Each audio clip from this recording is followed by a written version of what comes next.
Greetings everyone, and welcome to another Classic WoW.live guide. I'm Melderon, and I'll be the host for this guide.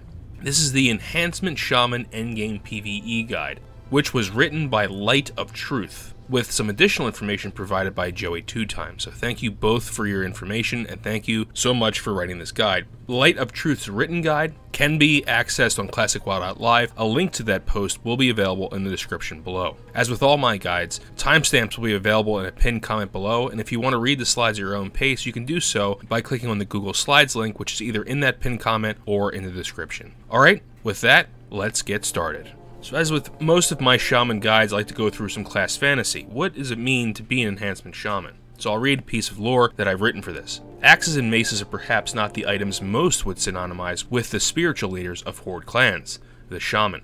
However, with darkness and evil spreading across the lands of Kalimdor and the Eastern Kingdoms, some shaman have laid aside their staves and relics. In their stead, these warrior shaman have taken up brutal weapons of war and trained in the martial arts to protect their lands and their people from any that would bring them harm. Your role as an Enhancement Shaman is to supplement and empower your allies with your powerful totems and spells while wreaking havoc with your brutal weapons. Some prerequisites that would be helpful in understanding this guide are my Advanced Shaman Guide. A link will be available in the description below. Part 2 is in the works and may already be out depending on when you're watching this guide, so definitely check out the links below to see if the Advanced Shaman Guide Part 2 is out, or I go over what I've learned from the Classic WoW Beta and playing Classic WoW. The next is the Shaman Totem Guide. Totems are a very important part of the Enhancement Shaman rotation and toolkit, so knowing how these totems work is very, very important. So I definitely suggest checking out both of those guides before checking out this one if you're not acquainted with the Classic Shaman. Let's introduce my collaborators that worked on building this guide with me. Light of Truth is an experienced Shaman Raider, and he's author of the Enhancement Shaman Raid and World Boss Guide, which this guide is heavily based upon. A link to the Classic WoW.live post so you can read that at your own leisure and look at some additional information that will not be covered in the slides. A link will be in the description below. Joey 2x is a Shaman Theory Crafter and Raider, and he's an advocate of the Enhancement Intellect and Spell Crit build. This is a different type of build where you're going to be using Intellect and Spell Crit, boosting those two stats so you can effectively increase your DPS. We'll go over that in a later part of this guide. A link to that build will be in the description below. So this slide, guys, is the syllabus. This is what we're going to go over in the guide itself. If you want to navigate this guide at your own pace, I suggest using the timestamps in the pinned comment below to go to the section of the guide you want to watch. And if you're returning to the guide, you may just want certain information, so use those timestamps. But we're going to be covering a lot of stuff, including your role, stat priority, enchants, talents, rotations, you name it. So first, what is your role as an Enhancement Shaman as a DPS in a raid? So your role as an Enhancement Shaman in a melee group, which is usually the group you'll be in, it should be the only group you're in, is to provide totems to players and put down as many Annihilator and Nightfall procs as possible. In addition, you will be trying to aid with raid heals. Your priority, and this is very important, is not to top DPS meters. One, because you probably won't be able to, no matter how hard you try. And two, because you're going to waste mana on things that will not help the raid as a whole. You are utility in this raid. You are DPS, yes, but your main priority is utility. And these two weapons, Annihilator and Nightfall,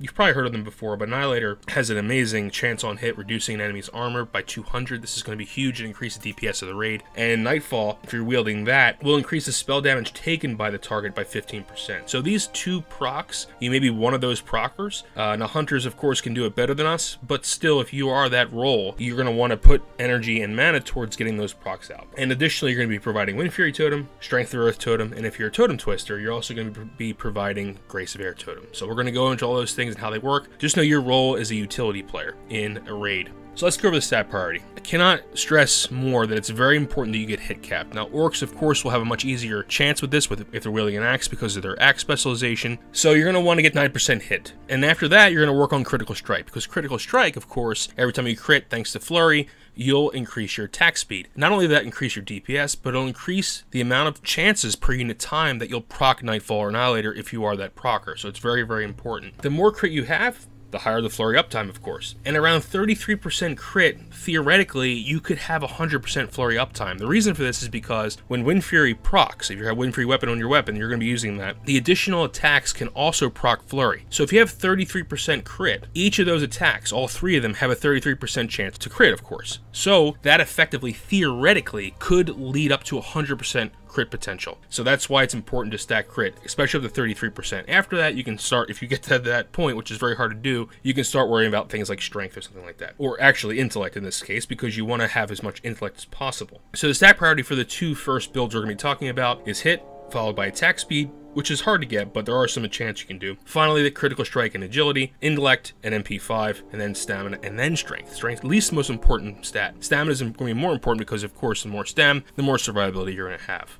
Now, there's a third spec we're going to be talking about, which is called the Healing Utility build. That has actually slightly different stat priority because you're going to be focusing more on building your intellect. Hit will still be the most important for this build, but then it's followed by MP5, then intellect, then attack speed, then crit, and then healing, and then stamina and strength. So it's going to be a little bit different. You're focusing more on intellect and your MP5, but you still need to be hit capped for those procs. So when gearing for your Enhancement Shaman, there isn't a specific gearing part of this guide. Just follow your stat priority. That's the best I can tell you. It's going to be hard to get pieces of gear because you're probably, if loot council, you're likely not going to get the first upgrades. And if you're in a guild with a DKP, of course, you'll have a much better chance of getting gear sooner. But just think about always these stats when you're thinking about gear. I'd be remiss if I didn't talk about crit suppression. Now, since crit is so important for us, we want as much crit as possible, we want to take this into account. In Classic WoW, there is something called crit suppression, which does not exist in private servers. For every level that a mob is higher than you, you'll lose 1% of your crit that are based from auras. Now, that's very important to realize that. I'll explain that in a second. So essentially, when you're fighting a boss, you'll lose 3% crit right off the bat. Thankfully, Shaman have this thing called Thundering Strikes, which is a talent and is considered an aura. So this is kind of like your crit buffer system. Because you have Thundering Strikes, you don't have to worry about where your crit is coming from when you look for gear. In a class that doesn't have something like this, agility-based crit is actually more valuable because agility is not an aura. Auras are talents, buffs, or consumables. Because we have Thundering Strikes, you don't have to worry about if you're looking for agility-based crit or non-agility-based crit. You can look for any crit you can find, and that's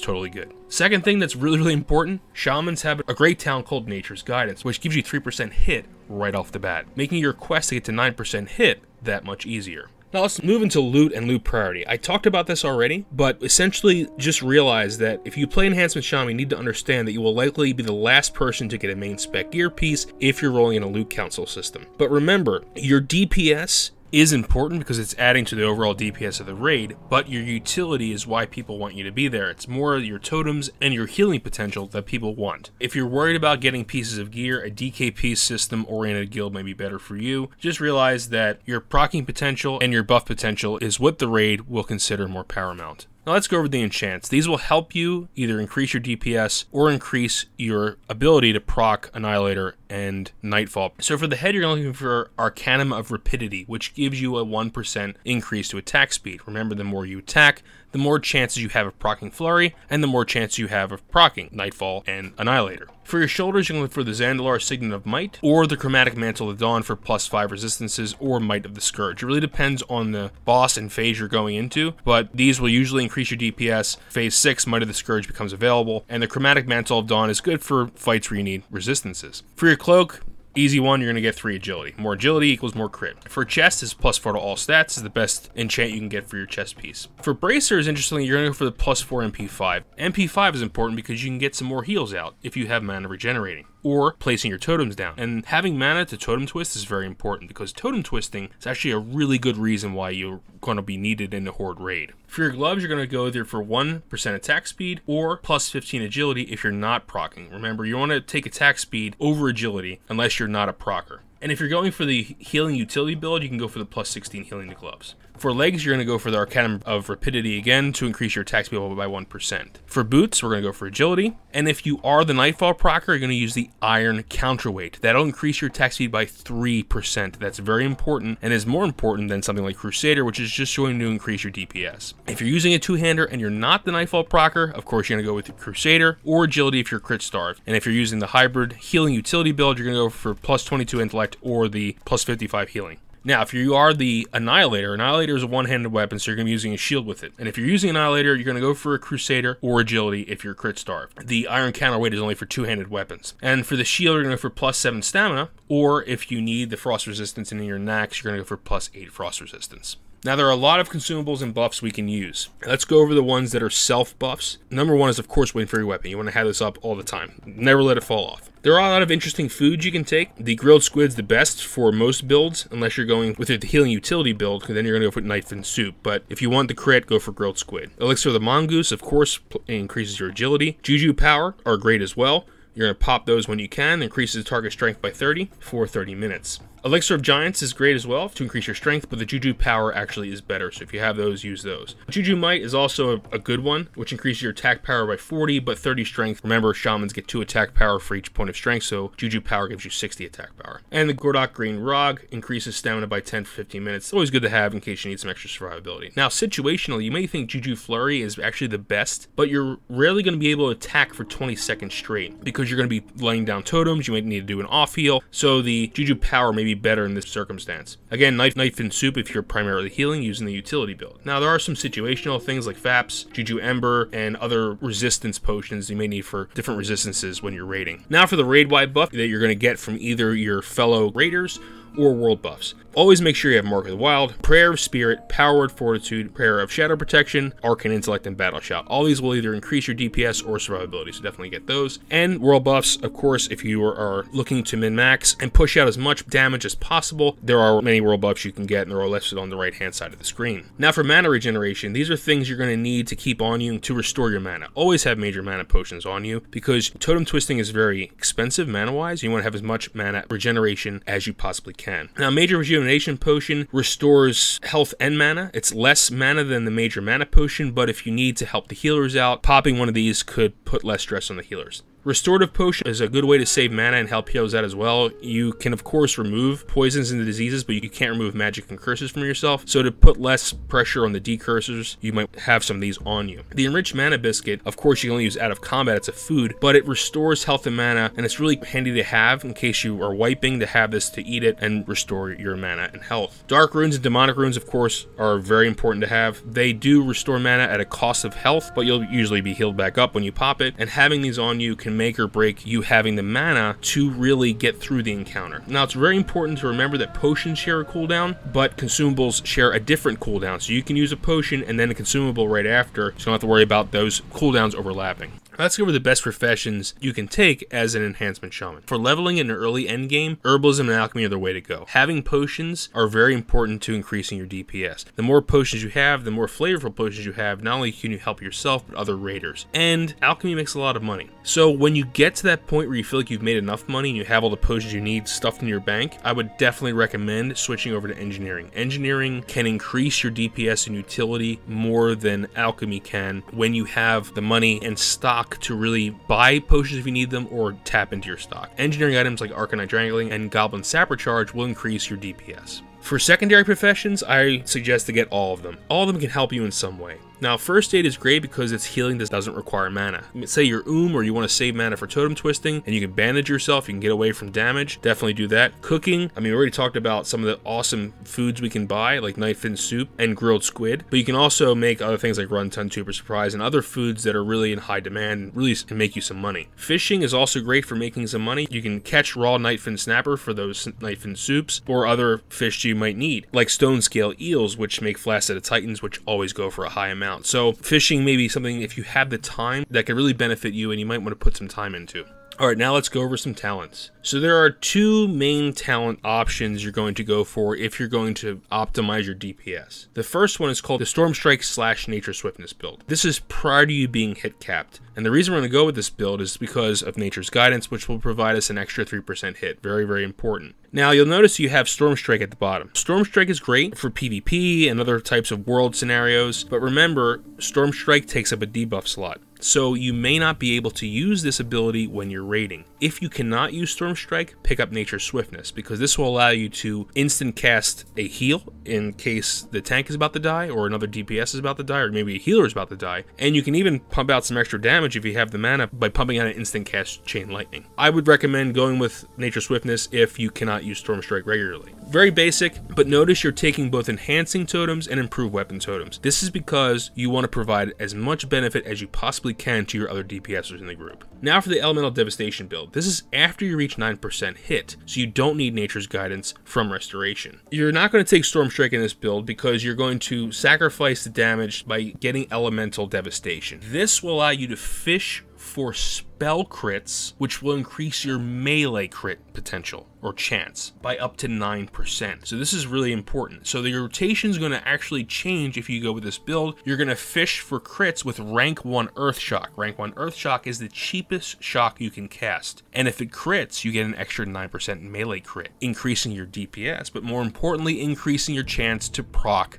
Annihilator or Nightfall. This is the build which will produce the most DPS and the most chances to proc Nightfall and Annihilator. This is a very, very good build. This build does not provide the highest utility, but it provides the most potential damage for you and your raid. Notice you still have enhancing totems and improved weapon totems. Very important to have those. Also, I just want to recommend that you have options with both of these builds. First, in the first tier of Restoration, you can go with increasing the effectiveness of your heal or reducing the mana cost. It's really up to you. It really depends on how much intellect you have. Use discretion when picking first tier of Restoration. Second, you'll notice there's 2 points in improved Ghost Wolf. Now, you might be saying to yourself, why the hell would I get this if it has nothing to do with raiding? And that's a very, very good point. But if you are in the world a lot and you are PvPing at all, you want to grab this. However, if you don't plan on PvPing at all, take them out and put them in the Guardian Totems. You aren't going to be using Stone Skin Totem a lot, but when you do use it, it's very beneficial to have it reduce more melee damage. You can also put it in an improved Lightning Shield if you want to increase your overall DPS. You won't be refreshing Lightning Shield, but you will have it on the beginning of the pull, and every little bit of damage helps. Also, if you're in the Elemental Devastation build and you don't want Nature's Grasp, remove those 2 talent points and put them either in Concussion or Call of Flame to increase your DPS. Again, this build is trying to help you in the world and in PvPing. You have a choice here. If you don't want to have Nature's Grasp, move that into something more beneficial to you. There is another build we can talk about called the Healing Utility build, or 02229. This build provides high utility. It still provides totem twisting and healing, but at the cost of DPS. Depending on your raid or guild, this build may be more attractive to your raid because you're going to be providing not only your normal things, but your procs and your totem twisting, but you're also going to be providing some off healing. This build, in my opinion, is actually better than having a full Restoration Shaman in a melee group with warriors and rogues, because you're going to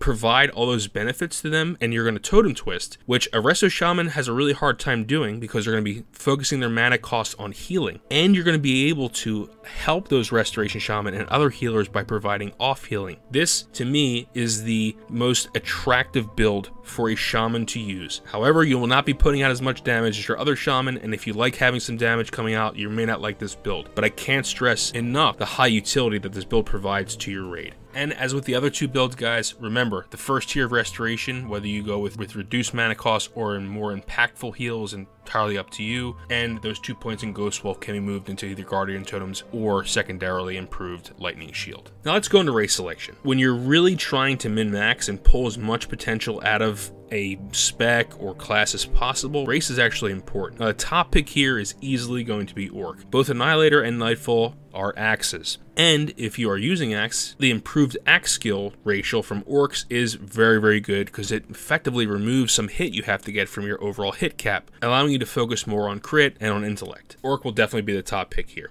Trolls are the second pick because of Berserking. Berserking will increase your overall DPS or your healing potential by decreasing the cast time or attack speed, depending on how much health you have. The lower the health, the more beneficial Berserking is. This put Trolls up at the second position. Unfortunately, Tauren don't really have anything that'll benefit either our DPS or our utility. Nature resistance is okay for certain encounters. Plus 5 health is always nice from Endurance, and More Stomp could be good in some trash packs. But again, Orc and Troll are going to have the direct benefits for your rating, with Orc being the best. All that said, play the race you want to play. Don't pick a race because of racials. You should pick a race because you want to play that race. Racials should be secondary, in my opinion, but I know a lot of you like them in max, so go with the Orc if you want to do that. Now, there are a lot of totems we can use. Totems are very important, and totems are one of the big reasons why you even be brought into a raid as an Enhancement Shaman. So knowing your totems and how they work is extremely important. Let's go over the air totems first. Each totem is ranked with a number, going from most important to least important. Wind Fury totem is, of course, your #1 totem in your arsenal as an Enhancement Shaman. Providing melee DPS a 20% chance on each melee attack to produce another attack is a huge boon to DPS, and is one of the 2 reasons why Shaman are really brought into raids,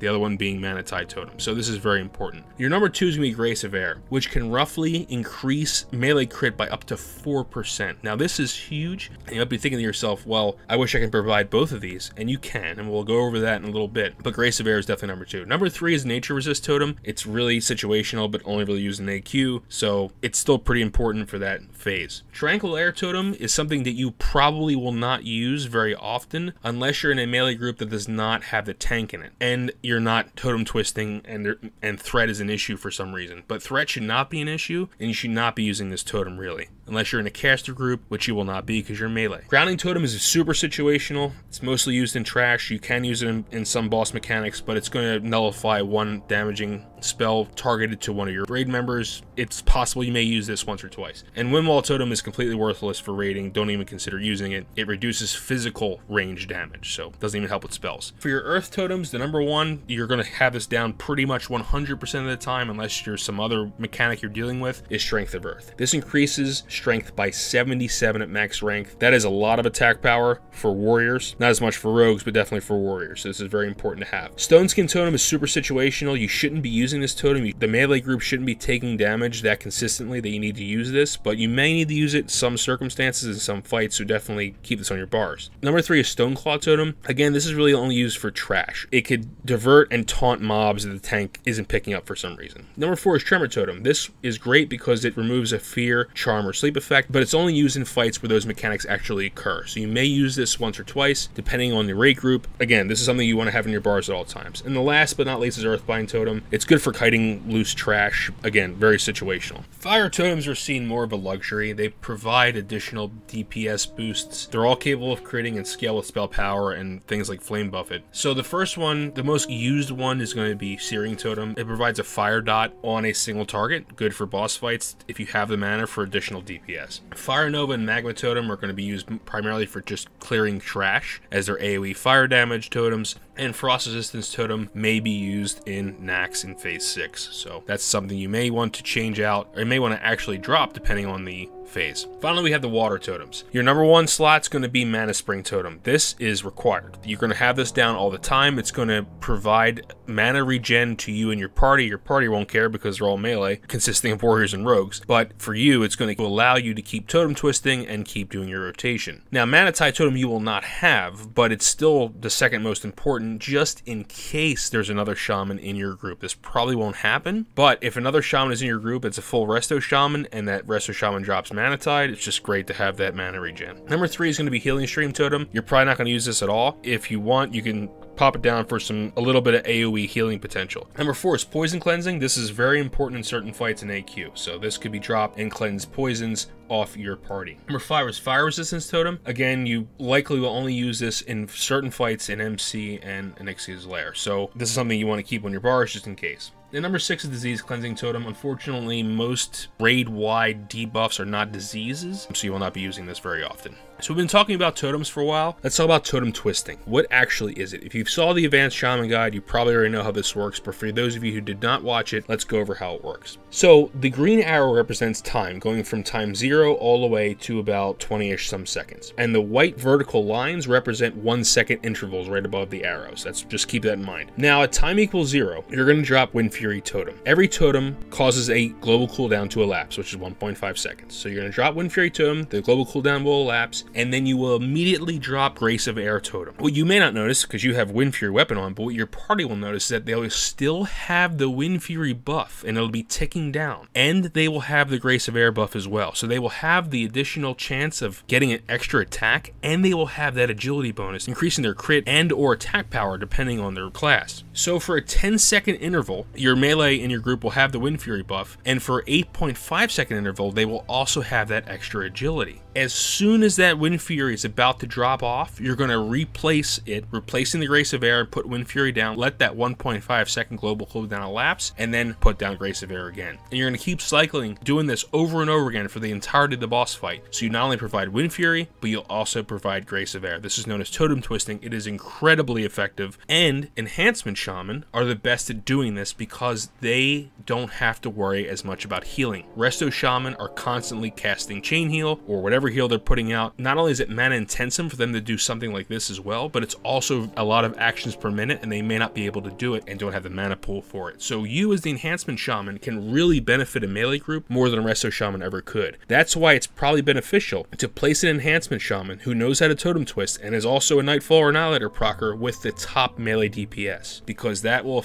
increase the raid-wide damage significantly with Grace of Air and Wind Fury Totem. Take some time, look at this slide, look at how it actually works in, and you'll start to get this 10-second interval thing in your head, and every 10 seconds you pop that Wind Fury, then pop down Grace of Air. That's how it's going to work. Now, you won't be able to see the debuff dropping off because you have Wind Fury weapon. That's better. So you want that instead of Wind Fury from the totem. So either have an add-on or a macro to help you time this out. And this is very important. This, above anything else, would potentially get you a raid spot as an Enhancement Shaman, so definitely know how to do this. Now, what are the benefits of Totem Twisting? You see Grace of Air Totem provides the highest rank, which is only available in phase 5, but you'll have the rank below that. Assuming you have rank 3, gives 77 agility. Now, with Enhancing Totems, that gets buffed by 15%, which we'll also have. I have each rank down here. The ranks are assuming that extra 15%. So rank 1 gives 49 agility, rank 2 gives 77 agility, rank 3 gives 89 agility. What does that mean for each class? Well, let's look at Warriors. Rank 3, Grace of Air Totem provides an additional 4.45% crit. So that's huge. Rogues get an additional 3.07%. You'll also get it too, so that'll increase your chance to proc Flurry and your Annihilator and Nightfall. Druids also get 4.45%, and Hunters get an additional 1.68%, but you likely will not be in a group with a Druid or Hunter. So just so you know how it affects each class. So this is a huge benefit to primarily Warriors and Rogues. And Rogues also get attack power from agility too, so keep that in mind. So what does your rotation look like? Honestly, it's a very simple rotation. It's not hard, but learning how to effectively Totem Twist and when to shock will make or break your chances of getting into a raid. Really, they will. Also, when you're doing all this stuff, try to keep an eye on health bars. If you notice the tank's about to die, you might have to help heal. That's something very important you have to consider as well. You're not just Totem Twisting, you're also utility healer as well. For the pre-pull, make sure all available buffs are on. That includes any consumables you may have, anything like that. Next, activate Wind Fury weapon. Double check and make sure it's up and lasts the entirety of the fight. Number 3 is activate max rank lightning shield. Now, this is just a buff that you put on yourself, and if you get damage, that will discharge and put damage to the boss. It's not a lot of damage, but it's damage, guys. Total damage is what counts. Any additional damage you can help the raid with, you definitely make sure you have lightning shield up. Next, drink, because you just spent mana on buffing your weapon and lightning shield to get back up to full mana, and then you're going to enter your rotation. So you're going to enter the range of the boss and your allies. That's very important as well. Your allies need to be in range of your totems,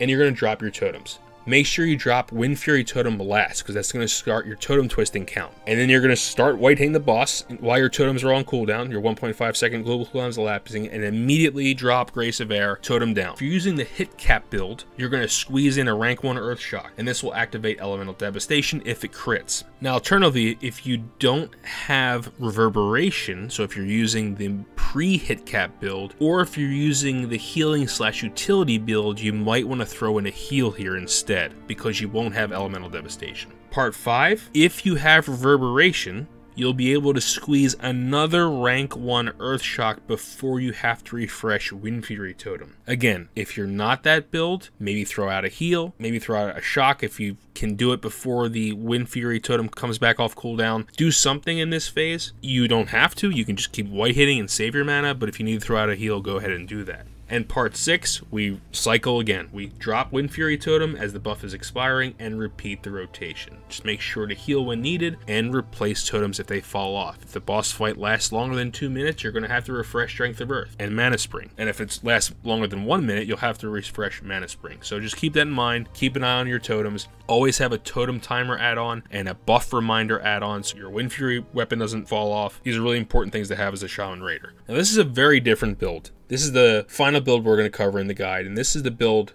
created by Joey 2 times. Now, this build focuses on accruing enough intellect and spell crit to cast max rank shocks and fish for Elemental Devastation. So this is going to attempt to increase your overall DPS in a way that's not really melee oriented. You're kind of a hybrid spellcaster melee enhancement shaman, and you might argue that this really isn't an enhancement shaman at all. This is some kind of hybrid. You're going to primarily focus on Flame Tongue weapon and Frostbrand weapon because you have Elemental Fury, meaning that the crits of these weapon imbues do double damage instead of only 50% extra damage. So this is a kind of an interesting build. We're not 100% sure if it'll outperform Wind Fury. This still needs a lot of testing, but it's something that you can definitely look into if you're trying this build out. See if the elemental weapon imbues do better than Wind Fury because you have elemental fury. Now the difference with this build is that the enchants and consumables and buffs are going to be focused on increasing your mana pool, not your attack speed per se, or your agility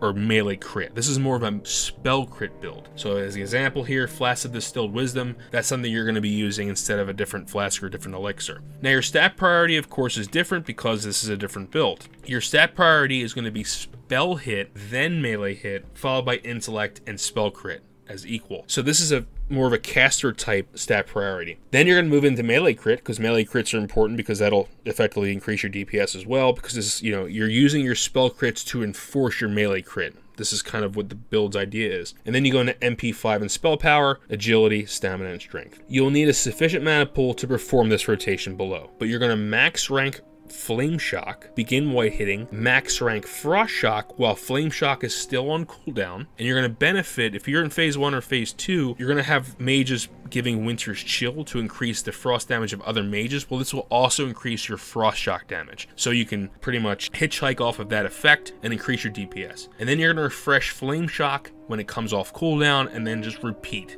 You're going to use those shocks every cooldown, every 5 seconds, because you have reverberation, to fish for elemental devastation procs, which will increase your melee crit, which will increase your chance of proccing flurry. So you see how this is all going to synergize. You might be thinking to yourself, well, that's a lot of mana. And you're absolutely right. Mana permitting, if you have the mana, you should still try to totem twist, because if you're providing that totem twisting, it's a much higher chance you'll get invited to a raid, and if you know how to totem twist the right way. This could be hard and challenging with the shocks you're putting out, because your global cooldowns will start to kind of sit on top of each other, but if you are totem twisting always takes priority over shock refreshes. This is a little bit different. It's harder to do. It's a bit more theoretical, and it needs to be theory crafted a little bit more, but it's kind of a bleeding edge kind of thing, so I would definitely look into this if you're kind of the person that wants to explore different things. It's a really interesting build, and I think it has a lot of potential. So check it out if you're interested. Now let's go over leveling it as an Enhancement Shaman, because it's part of the Enhancement Shaman fantasy, and I think it's good to learn how to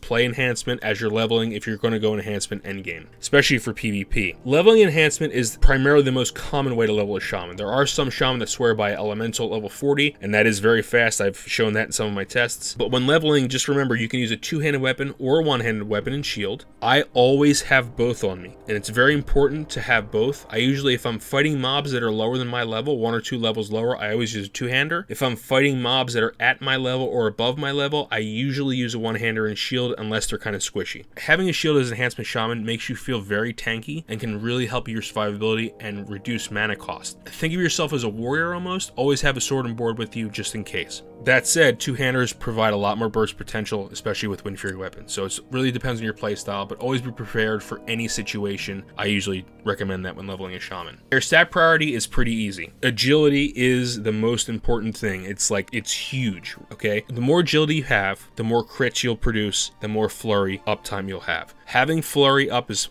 much as possible will help you level faster. I really recommend it. Get as much of it as you possibly can. Unfortunately, Shaman don't benefit that much from Spirit compared to Warriors. So Spirit isn't in the stat priority. If you get some Spirit, that's fine, but I would definitely go for Strength next. Of the Tiger gear, stuff that has agility and strength, very beneficial for leveling as a Shaman. And then I would go stamina next, and then finally intellect. There are a number of talent builds that you can choose from. The one to the right is the one I use, and you're trying to get that extra hit rating from Restoration. I really like that extra hit rating because it's spell and melee hit, guys, not just melee. The talent order is below the actual build, so you can see the order of where I put my talents in. I go to Restoration after I get Stormstrike to get the Nature's Guidance, and then I go right over to Elemental just to increase my shock damage, because shocks are going to be used in the rotation.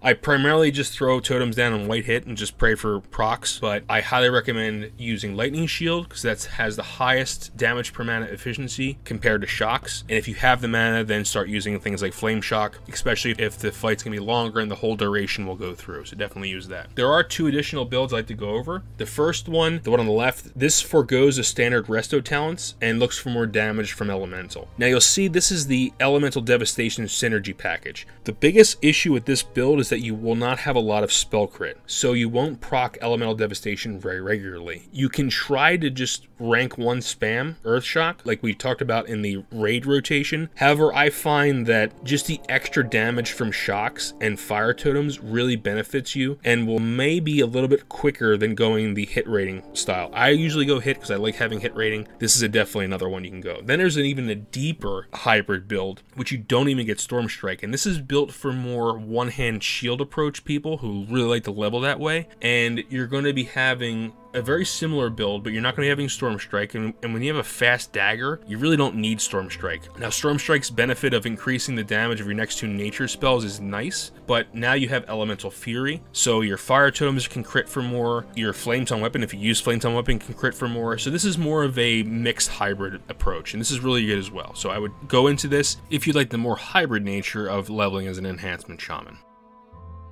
So the last part of this guide, guys, I'm not going to read through. There's a lot of words here in text, and I'm assuming you can read this on your own. What Light of Truth has written are in-depth boss strategies for the first 2 tiers of raiding, which he'll probably add some more stuff on the written guide, so definitely check out the Classic WoW Live guide if you want to check for updates for AQ and Nax. But he provides MC, World Boss, Onyxia, and Blackwing Lair strategies for each boss of those raids. I definitely highly recommend reading through these. It'll give you a general gist of how the Enhancement Shaman plays, what their roles are, and strategies of how you can maximize not only your DPS, which I know a lot of you are interested in, but your raid utility as well. So definitely go through these. It took a lot of time to write. I will have them on the Google Slides, and I will pan through them really quick on the video if you want to pause, but just check through them on Classic WoW Live or the Google Slides.